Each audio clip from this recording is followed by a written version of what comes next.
Today, I'm going to be addressing some of the claims raised by YouTuber Badempanada in his video, How Economists Just Make Stuff Up. I was actually pretty excited for this video because I too believe that economists just make stuff up. Unfortunately, I can't agree with a lot of his analysis. Enough to not be living in extreme poverty in much of the world? Could you live on 1.9 US dollars a day? I certainly wouldn't like to. And I would imagine that most of you watching this probably wouldn't like to either. So, right off the bat, it's clear that while this is a metric that pertains to be measuring extreme poverty in every single country of the world at the same time, it clearly does not actually do so. All right, so a little background. He's talking about, you probably see the graph, which shows the percentage of people in the world living on less than $1.90 a day, inflation adjusted dollars. And it shows that the percentage of the global population living on that amount has decreased substantially. So let's take a look here. Green, number of people not in extreme poverty, and brown, number of people in extreme poverty. This graph is in absolute terms, which is fine. And you can see there's a substantial reduction in number of people towards the end. There's a very quick drop off in total number of people living in extreme poverty, and then a massive increase in number of people who are not living in extreme poverty. So, so bad empanada's criticism is, well, this $1.90 line is dumb. You know, you're still in extreme poverty if you're making $2 or $3 a day. And that's just a stupid criticism because, well, you have to draw the line somewhere. And I assure you, if you're the person making $1.50 or $2.50 a day, then it matters a great deal to you which side of that line you fall on, whether you can afford, a cup of rice with each meal or not. So maybe to somebody who's making, $100 or $150 a day, the difference between $1 a day and $3 a day, it's no big deal either way. You couldn't live on that from their perspective, but from the perspective of these people who are actually living in the extreme poverty, it makes a huge difference, and that's why it's measured. I agree. It's very must be very difficult to survive on such a limited income, and absolutely, it should be a big focus of academia, of political institutions, of individual efforts to raise standards of living in the third world above this very limited level where it's at. But I just think his criticism is nonsensical. Of course, it matters how many people are making more or less than this very low level, and it makes no sense to say, well, it's such a low level that it doesn't matter. It matters a great deal. He then goes on to further criticize the extreme poverty level by looking at global comparisons.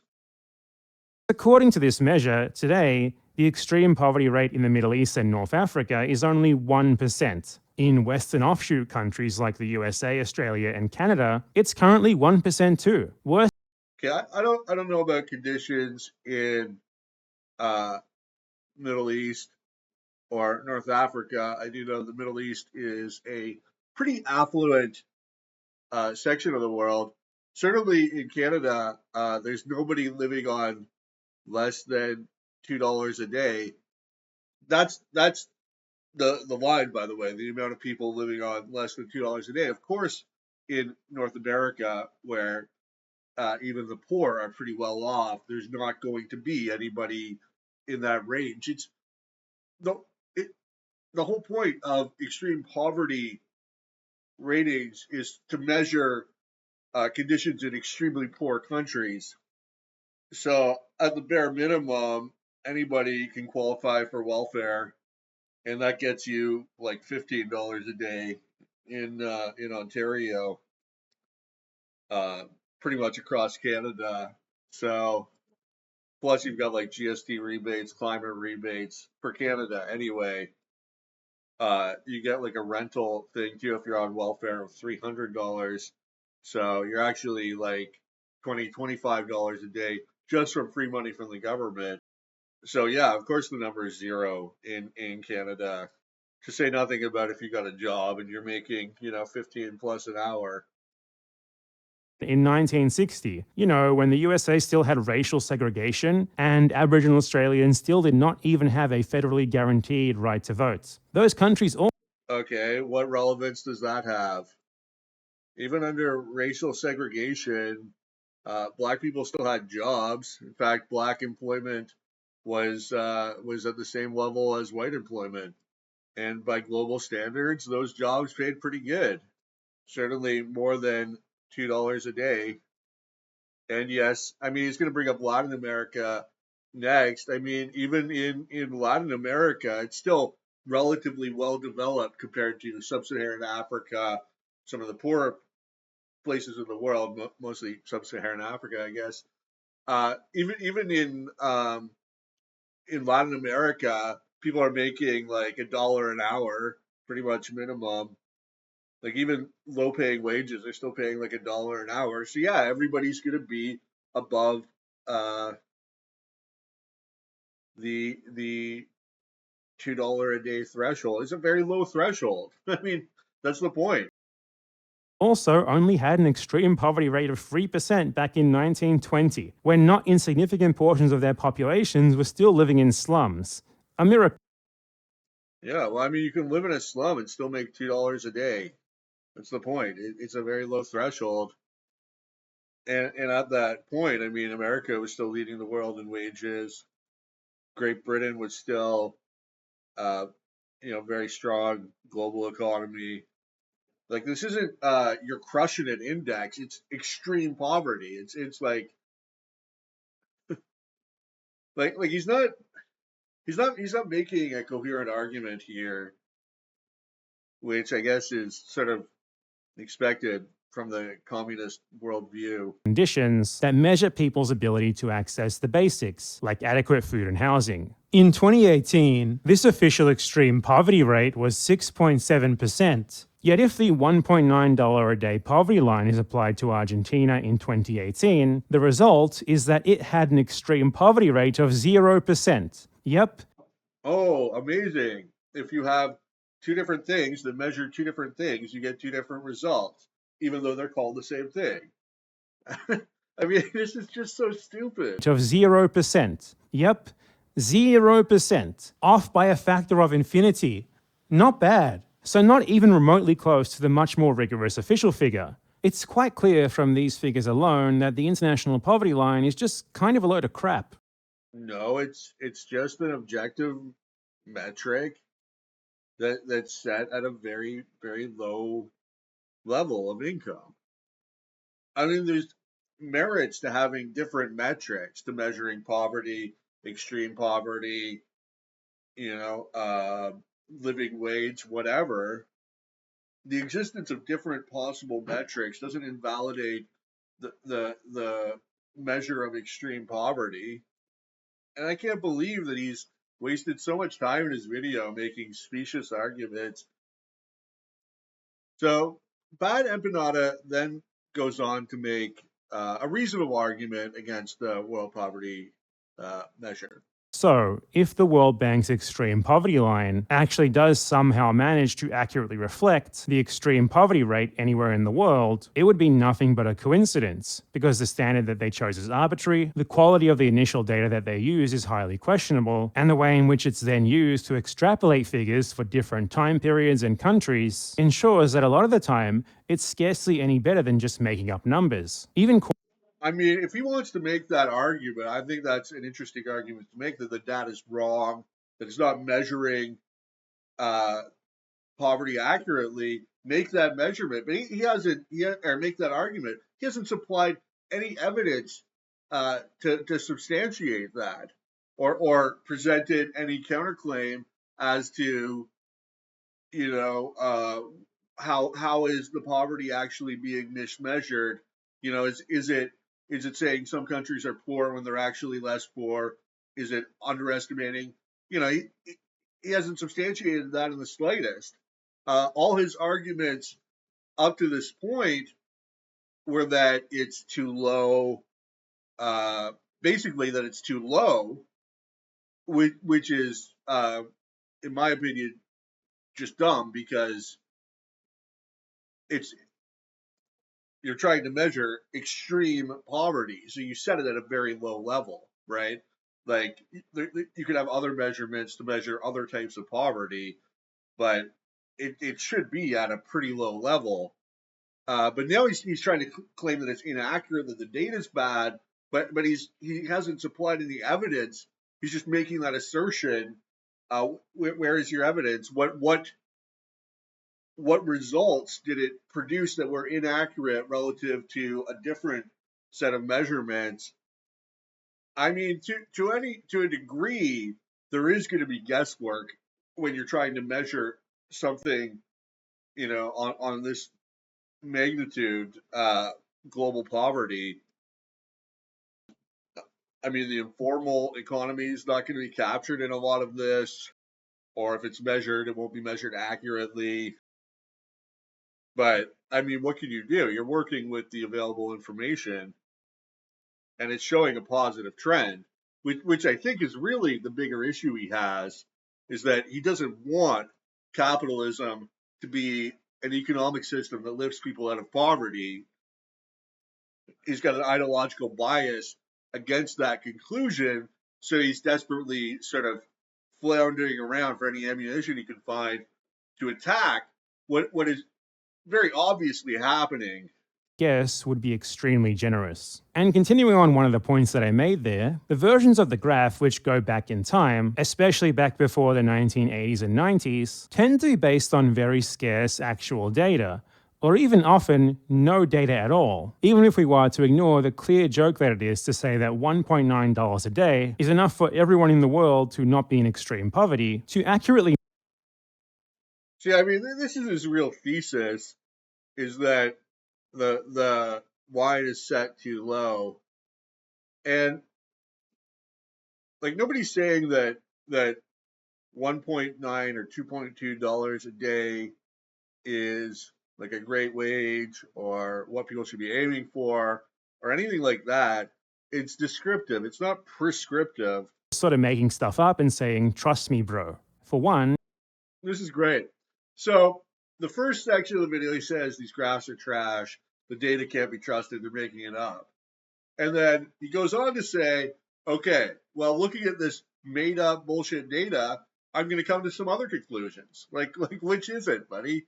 Is the data unreliable, or are the conclusions wrong?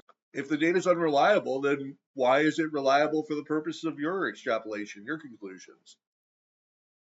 the trend of a rapid rise in the number of people no longer living in extreme poverty begins around 1950. This hardly dominance of global capitalism. It's actually right around the time where the Soviet Union began to reach its greatest heights, and where China, the world's most populous country, had just completed a communist revolution. And even the world's richest capitalist countries of the time, such as the USA and the nations of Western Europe, had much more statist, less so-called free market economies back then, a fact that I've explored in depth in one of my. Whoa, whoa, whoa, whoa. The US economy was more statist in the 1950s when government spending, government spending as a percentage of GDP was substantially lower in the 50s than at any point afterwards. Certainly, the regulatory code was a lot less convoluted. It's only been added to over time. It wasn't until the 70s that Nixon imposed price controls on the economy. I mean, there's been a pretty clear trend throughout the 20th century towards more government regulation, more government spending, more government control over the economy.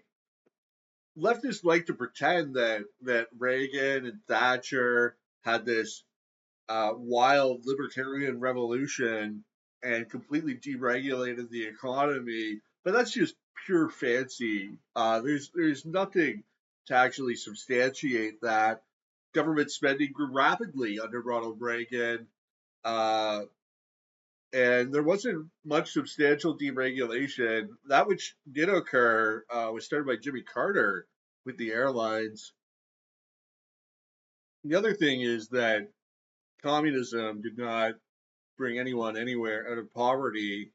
In fact, after 50, 60 years of communism, the real wages of industrial workers were stagnant. They were the same in the 70s as they were prior to the communists taking over. China only saw substantial economic growth when they abandoned communism and adopted capitalism. Then their economy started taking off. Same with Vietnam. Soviet Union experienced the most drastic reduction in extreme poverty in recorded history. This is highly inconvenient for those who use these graphs to argue for the economic status quo of today.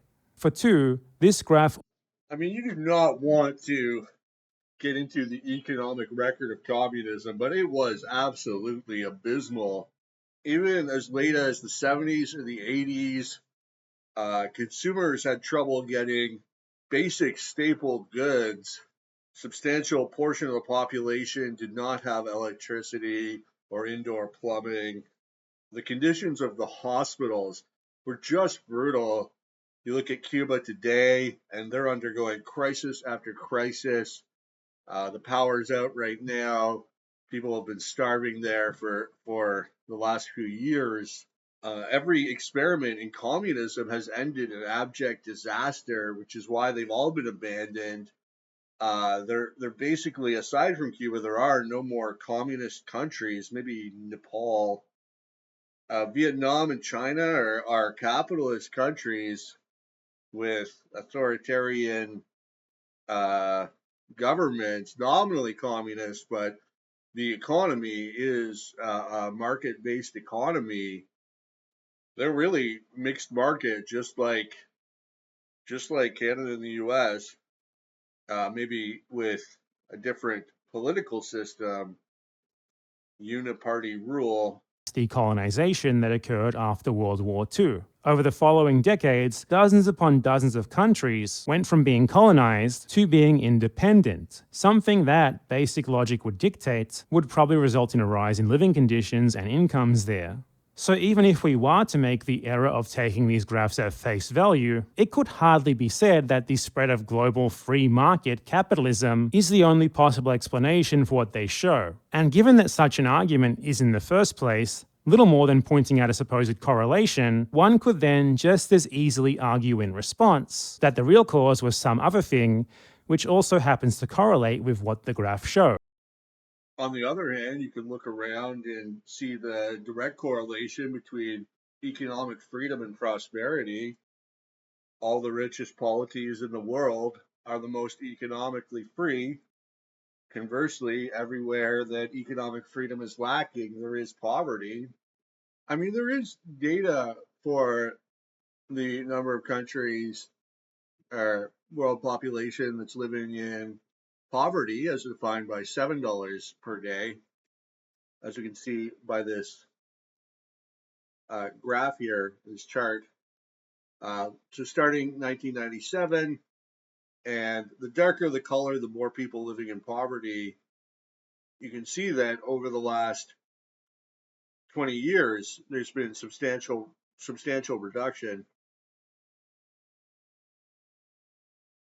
This chart maybe shows it a little more clearly, going from 70% to 42% total global population, less than $6.85 per day. So it's pretty clear some good things are happening. I'm not exactly an advocate of the status quo. I support laissez-faire capitalism. What we have today is uh, mixed market economy, interventionist. One could call it state capitalism, maybe. I believe that if the world adopted my preferred economic system, we would have much more growth, much faster reduction in poverty, But I think it's just inaccurate to say that the present system isn't working. Certainly working a lot better than communism ever worked. But I mean, substantial reductions in global poverty have occurred. And realistically, I mean, what poor countries really need is foreign investment, is foreign companies to come and set up factories, provide jobs for people in the third world so that they can earn incomes and create wealth. And that is probably something that Bad Empanada would be highly critical of because he views that as exploitative or something.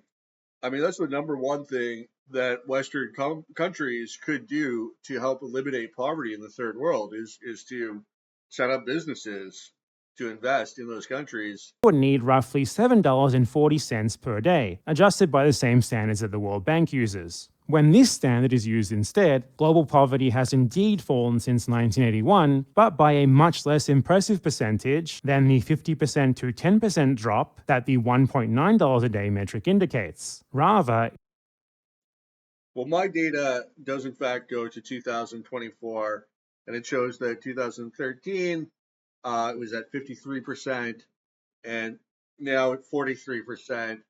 I mean, yeah, it's gonna be fewer fewer people moved out of poverty by that metric because it's a much stricter metric. But I mean, it still shows that improvements are being made. if you remove China from this equation, then with this standard, poverty actually hasn't been reduced practically at all in the rest of the world. While Yeah, I just picked a selection of relatively poor countries. So, okay, East Timor did not really reduce poverty. Chad, it was flat. Uh, Eswatini, it decreased. Philippines, it decreased. Georgia, it decreased. Bolivia, it decreased. I don't know. This data seems suspect to me. Here's another graph that shows, okay, this is extreme poverty, not poverty, but it shows world excluding China, world. Okay, here's uh, share population living on less than 685 a day, 1990 to 2024. You see, world excluding China, there has been a substantial reduction from 62% to 50%. There was a peak at 64, maybe there. So it looks like, well, he's got slightly different data because 2013, when his series ends, we're at 54%, 55% for the world, excluding China. He's still over 60%. So they have a different way of calculating PPPD. It says here this data is adjusted for inflation and for differences in the cost of living between countries. That's what PPP means. So maybe they got a different way of calculating that. Still, substantial reduction for poverty, excluding China, 62% to 50%. Now, my data also to 2024 has ended 2013 for some reason. By the way, this data comes from the World Bank Poverty and Inequality Platform 2024. So while China has made great strides because they abandoned communism and adopted capitalism, it has eradicated extreme poverty and a large deal of poverty. So has the rest of the world. That's simply not accurate.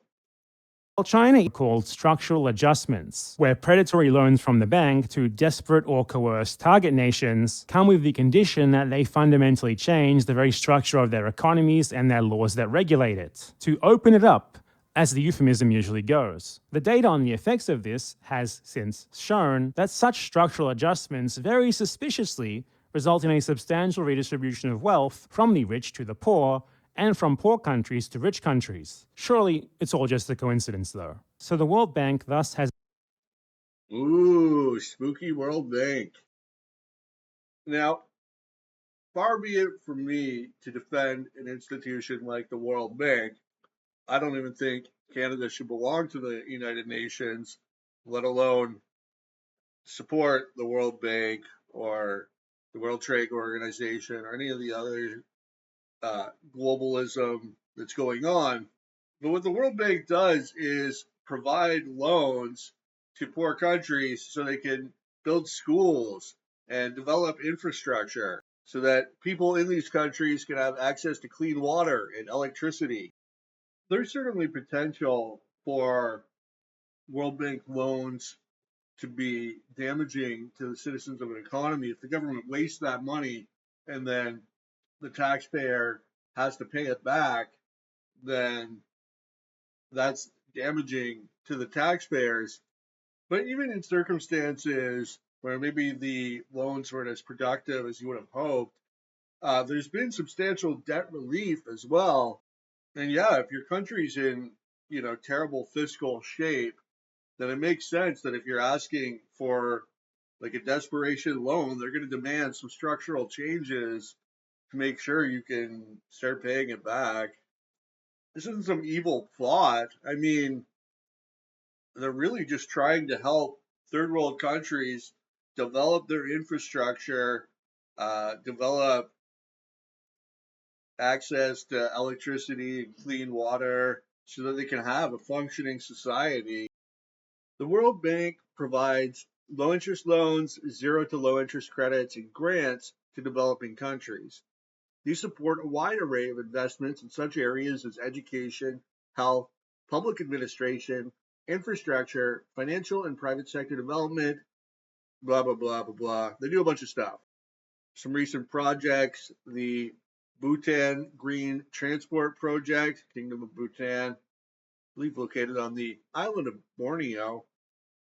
uh, Sustainable energy supply Africa, renewable energy Vietnam, digital transformation. So that's like switching from paper to computer records or something like that in Mali. Yeah, so basically they're financing like core development projects for poor countries. That seems pretty solid to me.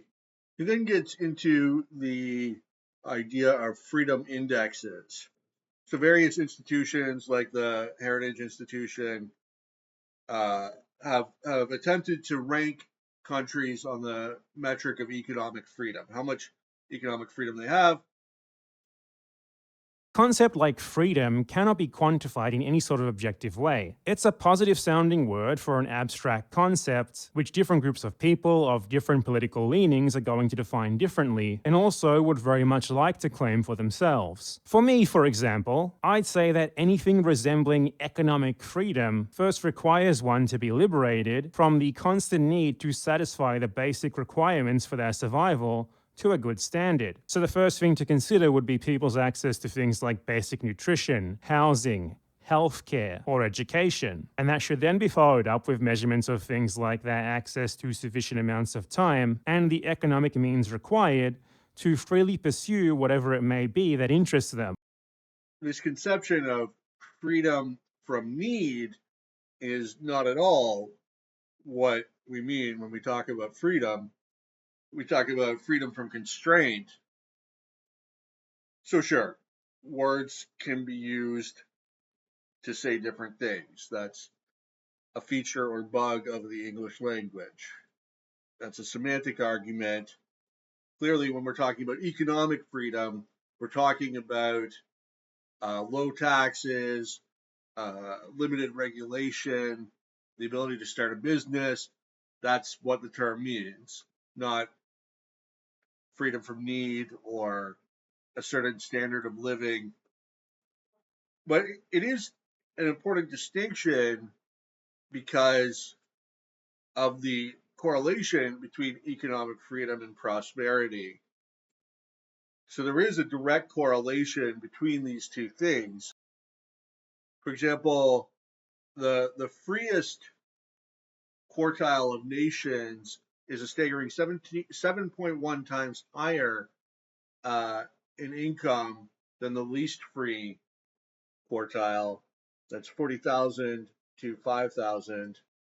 Economic freedom is on the rise globally, which is one reason why global poverty levels have decreased. So, when you see these sorts of indexes or rankings or whatever, your first question should always be okay, so behind the scenes, how are they actually quantifying this? How is this defined? In this case, the Heritage Foundation is nice enough to outline their methodology for us, though they try to keep things quite ambiguous because they seem to be aware of just how dumb people would come out thinking their metric was if they were more clear about them. To cite some illustrative examples, a big part of how the Economic Freedom Index is calculated is labor freedom. One might think, based on the name, that this part deals with the freedoms that labor, i.e., workers, have in a given country, like what kind of rights and protections they have, how much money they make, how much their bosses are allowed to get away with making them do unreasonable things, stuff like that. But it's actually the opposite. For the Heritage Foundation, labor freedom does not mean freedom for labor,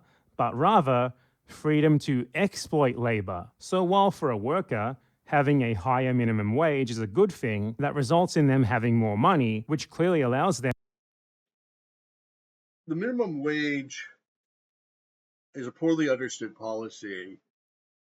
The best way to think about it is like a a sign at a carnival ride that says you must be 5 feet tall or higher to ride this ride. Okay, it doesn't make anybody taller. It just the impact of the minimum wage is purely prohibitory.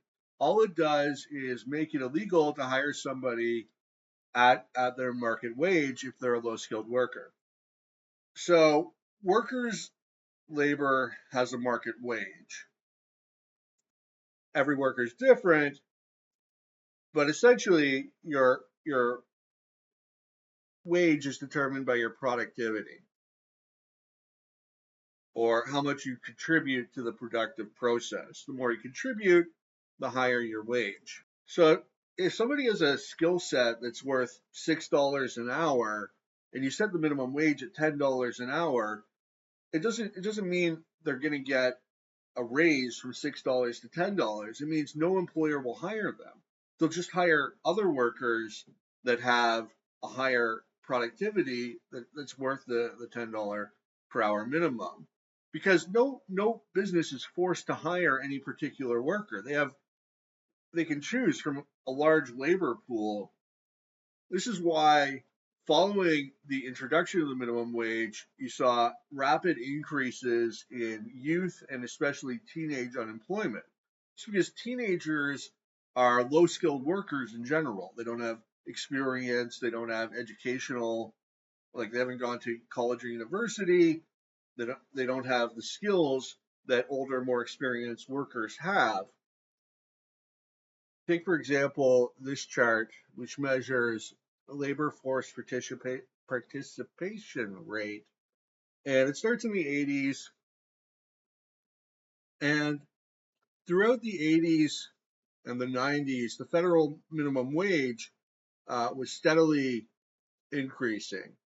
And it increased until 2009 when it reached 7.25 an hour. And then it's been at that rate since then. So you see here almost immediately the labor force participation rate, which had been falling for youth, starts to level out. And for older people, 25 to 54, it had very little impact. And that's exactly what we would predict because older workers tend to be more skilled. They're getting above minimum wage rate anyway, whereas teenagers are most dramatically impacted. So the minimum wage is a very harmful policy, and the people it hurts are the people with the lowest skill set. Those are the people that are priced out of the marketplace by the minimum wage.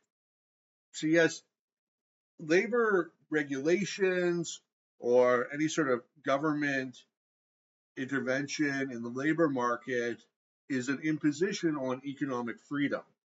Economic freedom is the ability for workers and businesses to negotiate whatever arrangements they want when you have paid annual leave or maternity leave or all these other things that are sort of common in first world countries, that comes at the expense of wages.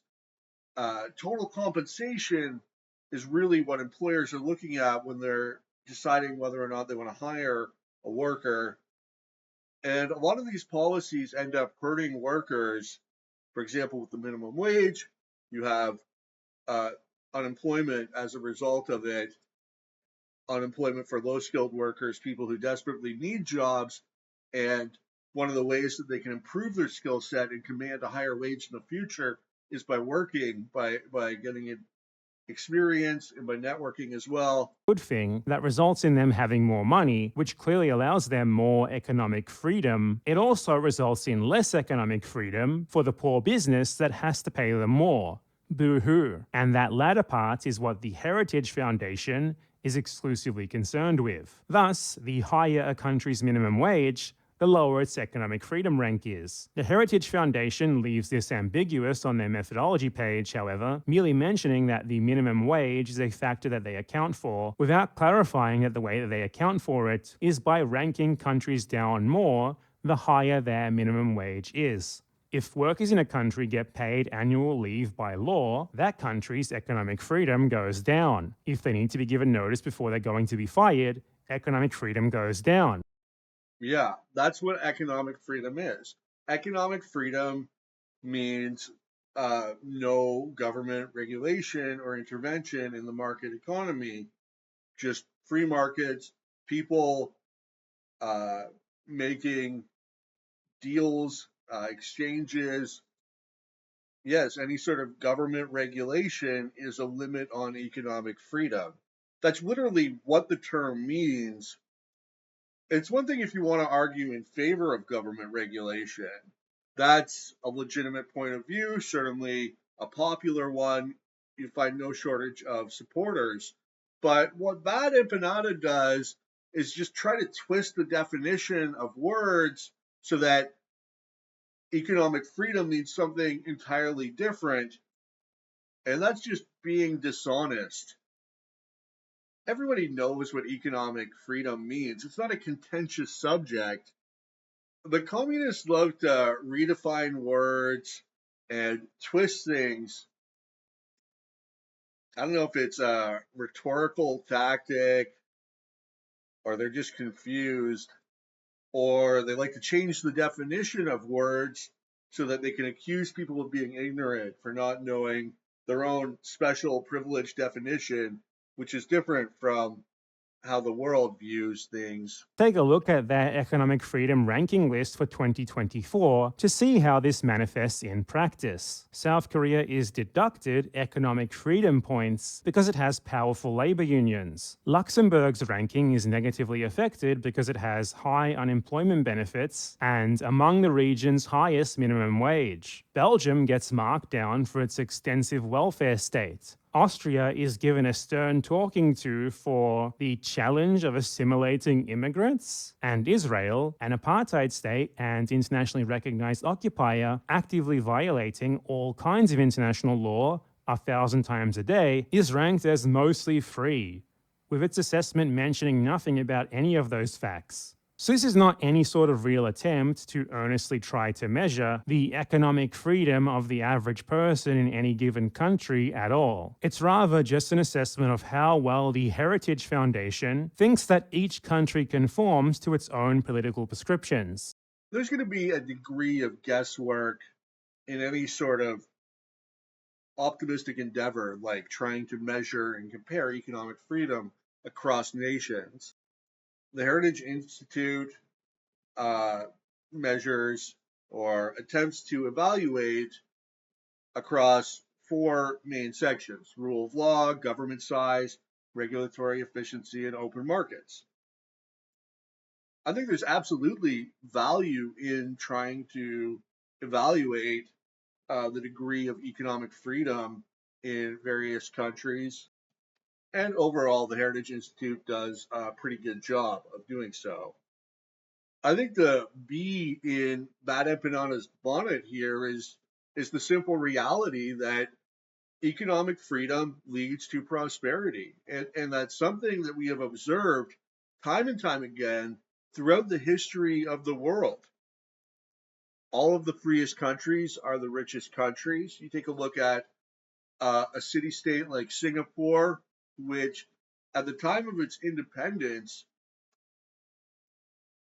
I mean, it was a poor country at the time of independence, but because it's had a high degree of economic freedom, it's managed to transform itself into one of the richest countries in the world. Hong Kong also adopted economic freedom, and Taiwan. These countries saw incredible growth in their economy, in real incomes for workers. So freedom works.